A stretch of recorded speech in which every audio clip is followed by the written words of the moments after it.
Netizen menyematkan kata pahlawan untuk sosok Wisnu Sopyan 25 tahun seorang pemuda asal Kecamatan Pacet, Kabupaten Cianjur, Jawa Barat, yang memiliki inisiatif untuk membantu warga yang sedang isolasi mandiri.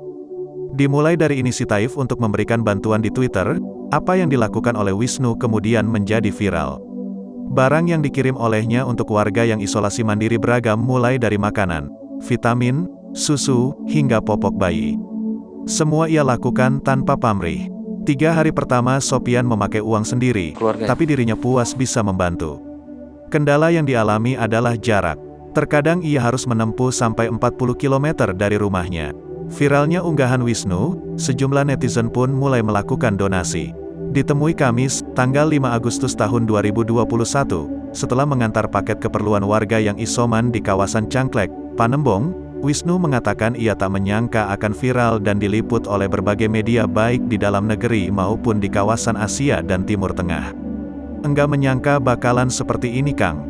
Apalagi ada yang siap membantu membeli kebutuhan warga yang sedang isolasi mandiri seperti dari kitabisa.com, ujar Wisnu membuka pembicaraan. Wisnu mengatakan, keikhlasannya membantu warga Cianjur semula hanya sebatas wilayah Kecamatan Cipanas saja.